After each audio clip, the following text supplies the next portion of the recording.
The German election is over and Angela Merkel will remain chancellor. This week, conflict zone is in Berlin, and my guest is German politician Arne Lietz. He is a member of the European Parliament and the Social Democrats, who have just suffered a stunning defeat. Now that the votes are counted, where's Germany headed?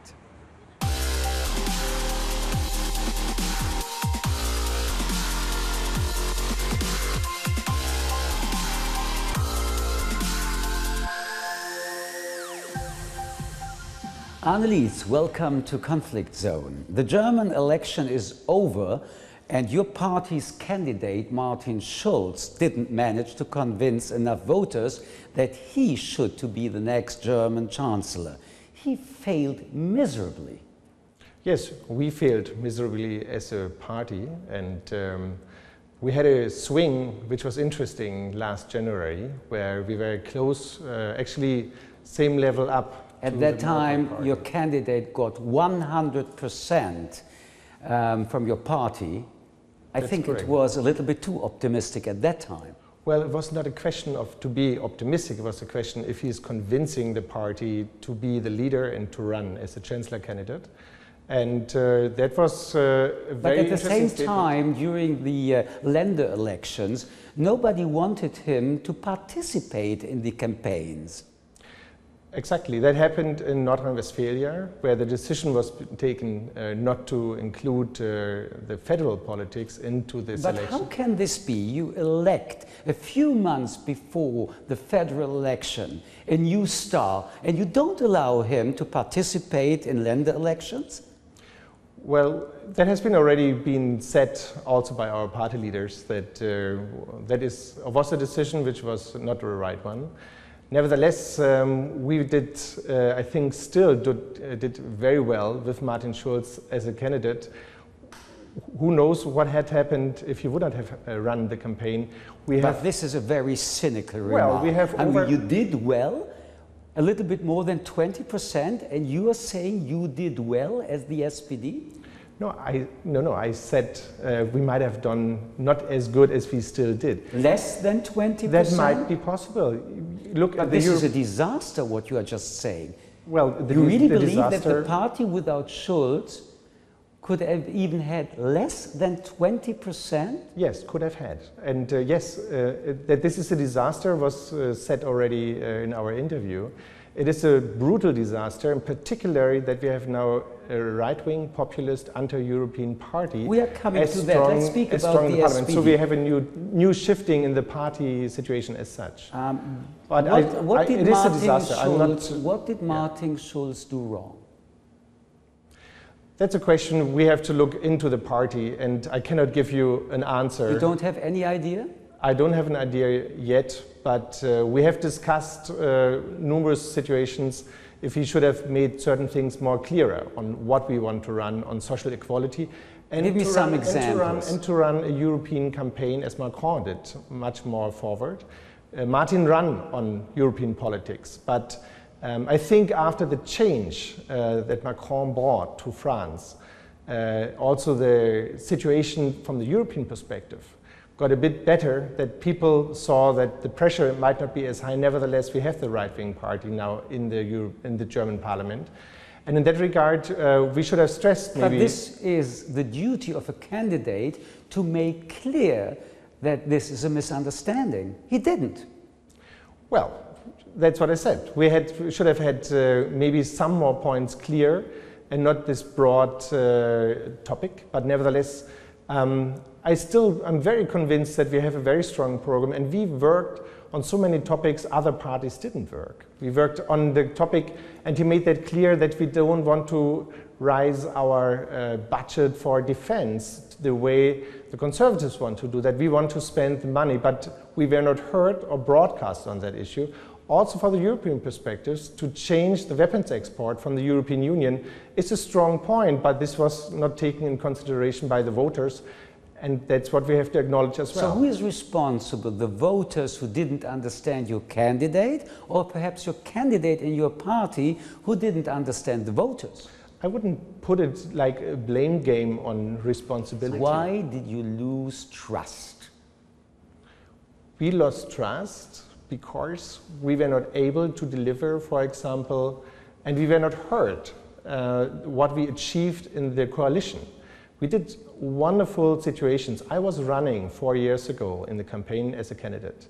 I was fighting for minimum wage, and the CDU was strictly against it and said that this is turning the business down. The opposite is a fact. We do have minimum wages now, but it was not acknowledged by the voters. But you can't blame it was not acknowledged by the... I'm not blaming. I'm just saying that so you did a lot of mistakes. No, we set the minimum wage, and this is a big success for whole Germany, particularly for East Germany, if you look at the wages situation there. It's the third election where the SPD failed to beat Angela Merkel. The Germans don't trust your party to govern the country. Why? That I cannot answer. Because, but if you can't answer that, there will not be a future for your party. Well, that is not true. The situation is... 3 times you lost. 3 times you couldn't convince the Germans. I'm asking you why, and you don't have an answer? Well, the answer is, as I said before, that the Grand Coalition situation, as we have also in Austria, where you have a similar situation, don't help to have a political debate. We haven't had a political debate, and that's something I'm really also calling on Angela Merkel, that she didn't allow, and she's not interested, to debate political topics. And that is a very, this is a very crucial point, debating crucial topics. Do we agree that Germany is a democratic state? For sure. So, with all due respect to Angela Merkel, she's allowing or not, nobody is forbidding you to discuss, to have debates. You don't need the permission of Angela Merkel. Well, this is not true. When you look at the campaign in particular, and election campaigns are the crucial time for democracy, where you debate, where you come out, where you contradict each other on your aims, on your goals. And you had the situation in the States where you have at least 3 to 4 debates. Angela Merkel was first of all telling the journalists how she is willing to do a debate, and second, she didn't do a second, third or fourth debate. And that is something for debating in politics that is crucial. The one debate you are talking about is not really the only thing happening which is going on during an election. Your candidate had weeks, months of time to tell to the Germans what is the point of the SPD, and he didn't succeed. Giving you an example, for decades, the SPD was seen as the best political ambassador for social matters. Those times are over. Your brand is fading, isn't it? Well, we are picking up exactly on that topic, and we did pick up on that topic on the European election campaign. We are speaking about the German elections now. Right, but also in the German. Our main topic was social equality. The Social Democrats didn't say whether or not they wanted a center-left coalition with the Greens and the Left Party. Was this a crucial mistake, not giving the voters a clear choice?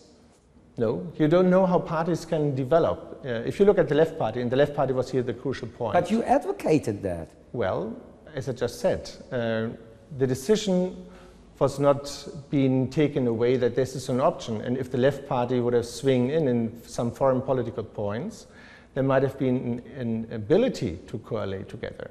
And so coalition comes from different parties, and so that option was then being brought down throughout the election campaign. The SPD didn't take any decision. They didn't say either yes with the lefts, perhaps, or never with the left, perhaps. The voters didn't know what will be your reaction at the end of the elections. I don't think that the coalition question was a decision to vote or not to vote for the SPD. Let me ask you something else.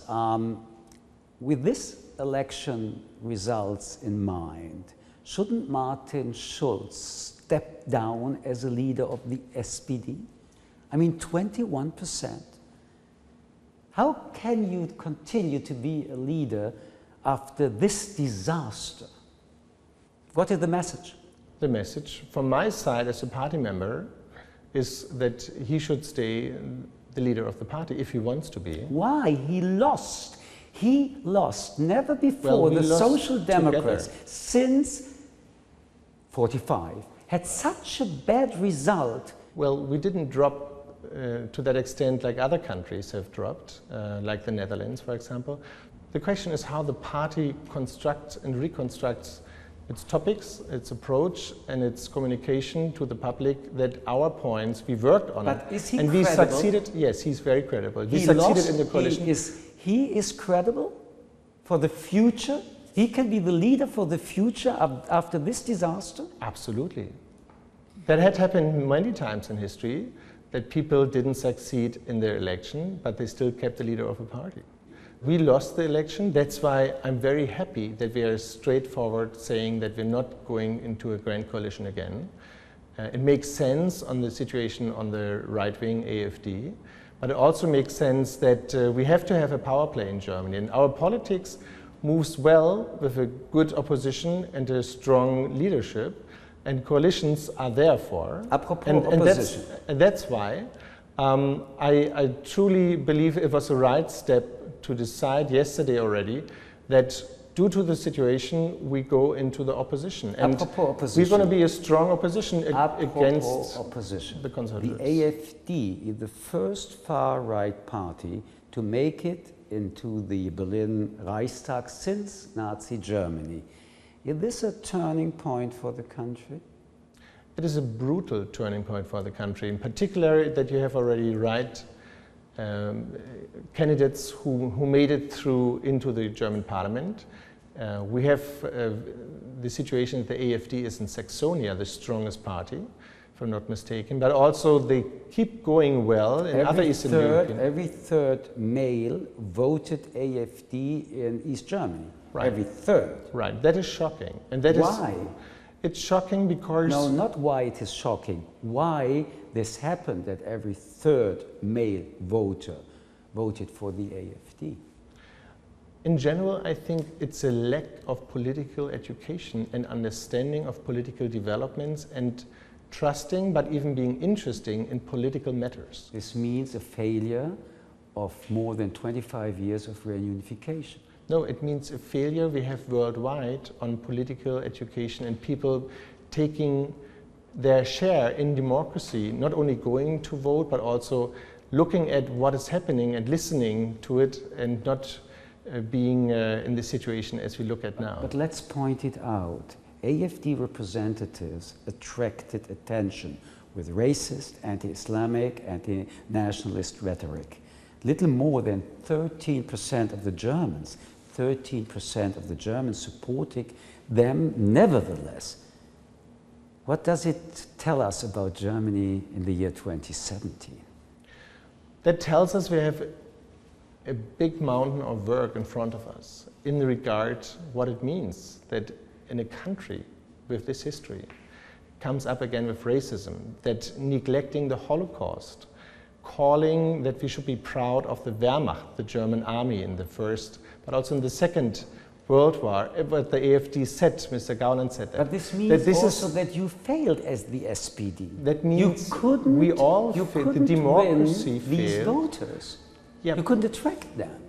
Let's not only look at the SPD. Yes, we couldn't attract them, but your question goes actually in the direction we have to look into.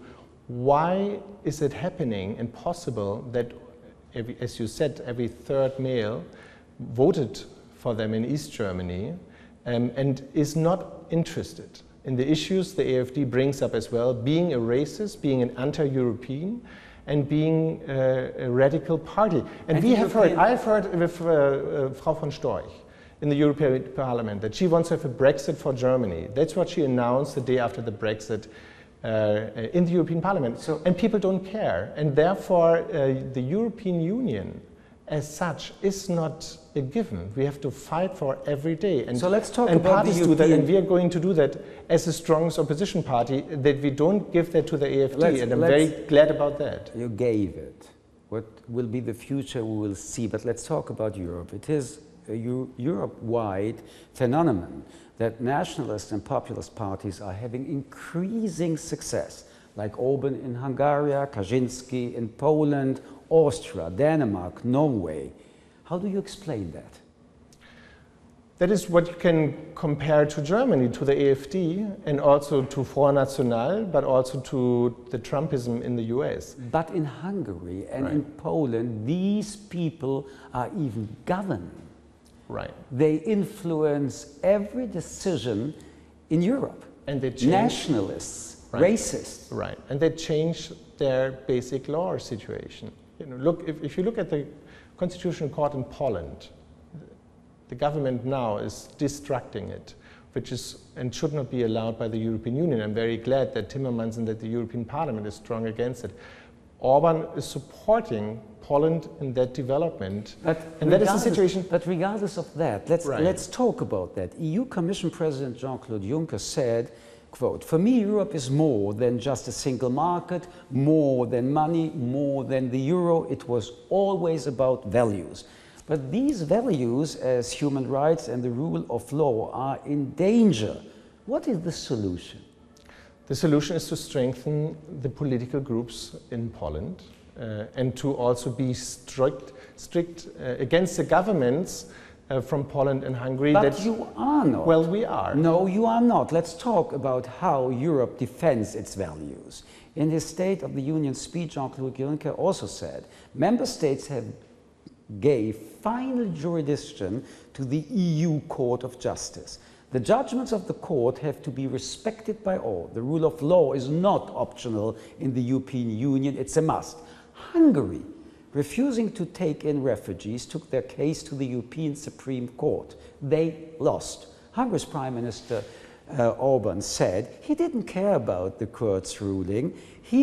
How can such a country still be a member of the European Union, not accepting a decision of the Supreme European Court and still being there, no consequences, no sanctions, nothing happened? Well, the nothing is not right. First of all, here you see a loss of the constructing of the European Union. We have not thought and considered even that in particular Hungary, but also Poland, who were actually the breathing grounds for democracy for Eastern Europe, in particular Poland, supported us with a round table. East Germany wouldn't have a peaceful revolution if you wouldn't have had Poland as a model. This is one side of the history, but let's talk about the reality. Right, and the reality is that it was not constructed into the situation that countries could go so far out of the But regardless rule of, law, of this, you even didn't and don't try to take a decision against Hungary. There is not an official decision against. Well, the situation is the following, that we have Article 7, where you can bring these countries into a more difficult situation on taking decisions. And the European Parliament calls for it. We have different. But nothing happened. Let's take another example. But the member states, and let's go straight to the member state situation. Member states have to pick that up.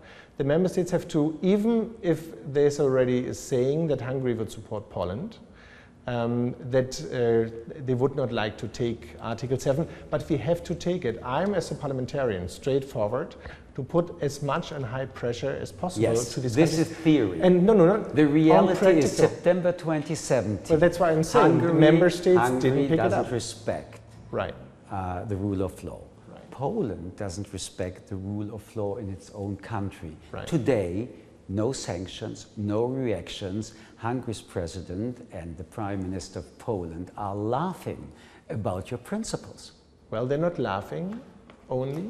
And it's also, as a matter of fact, in the responsibility of the party families, in particular the Orban party, is in the party family of the CDU-CSU. And they have to also be straightforward to the party members in the European Parliament to tell them that if they don't take up the rule of law, they might be also. This is a responsibility which goes into the parties. But I totally agree with you that we have to take more and drastic actions towards these countries. I have really a question. If member states of the European Union don't respect democratic values, how can be the EU taken seriously? Well, you said it's not taking any actions. Yes, there are actions being taken, and you know that things take time. If member states don't respect democratic values. Right. We have to set up the rule of play for the European Union towards a situation that the minority rights could be overrun by voting by the member states, that these countries have to respect, and that sanctions are possible. This has not been built into the system, and yes, we have to readjust the European system on that issue. I agree with you on that. It's not only about the EU. Martin Schulz said the US President Trump, Russian President Putin, and Turkish President Erdogan behave like, quote, autocratic rulers. Is it appropriate to compare Trump with Putin and Erdogan? Well, you can compare every person to every person, but the question is what you kind of make out of it. But if you look at... Is it appropriate? I mean, America is a democracy, still. Russia not. Check and balances are existing, still. Right. Well, if you look at he didn't compare the United States, he compared the leadership of the US. And yes, Trump is very irreliable right now and irresponsible in many situations, being in the United Nations, for example, and calling for national approaches in a multilateralistic system isn't the way the United Nations was set up for and should be set up for, and therefore, yes, we have to be careful, but we also have to be straightforward on the issues on how a party or how a leader is taking action in the world. No one before Trump called to take up the atom bomb in a crisis, and that issues have to be taken very seriously, have to be also confronted. Let's talk for a minute about Catalonia, one of the biggest problems in Europe.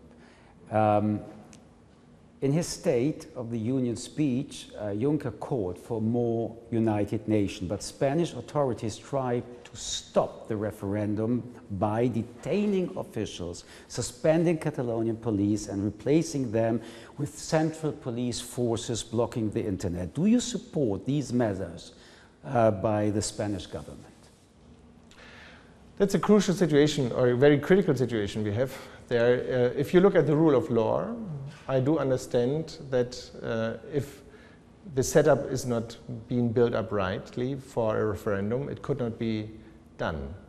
And therefore, you could also not accept the result, whatever is coming up, if anyone... So do you support what the Spanish authorities are doing? Yes and no. Yes, to the extent... This is a very political statement. Yes and no. Well, let me very interesting answer. So let me rule it out again. So what is the priority? The priority yes or is, no? well, you can act and you have to confront the situation by the rule of law, but putting people into prison or putting them into custody is a situation I'm very critical of, because that doesn't help a situation on the ground. If there is anything happening as a result of a referendum, you do not then have to accept it. Who has to accept? Has not to accept. Has not to accept. Right, but the question of the rule of law, but detaining people to that extent is a very critical situation we haven't had in the European Union. But what we can see by this example is, instead of a more united EU, we are confronted with nationalism, separatism, anti-democratic developments, also now in Germany. How long can this go on without causing serious damage to the European idea? I mean, in Belgium, Flams, also separatist movements, Scotland. We have so many problems in this issue.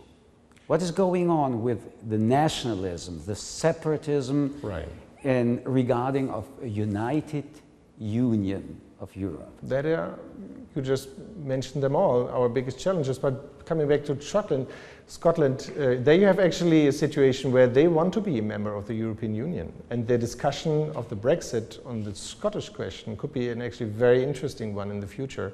It might destroy the union itself of the Great British Islands. And therefore, we are looking like seriously threats, as you mentioned, Poland and Hungary, but also the separatism movements in different countries. I don't see Belgium right now as a critical point. But the European Union, it's critical, for sure. Is the situation better or worse than ever? Well, it's better because we haven't had war. And if you compare to the war situation, I'm an historian, we better give every opportunity to build Europe on every construction site we can build it up and to make it stronger. Thank you very much for being on Conflict Zone. It was a pleasure. Thank you very much. Thank you very much as well. Thank you.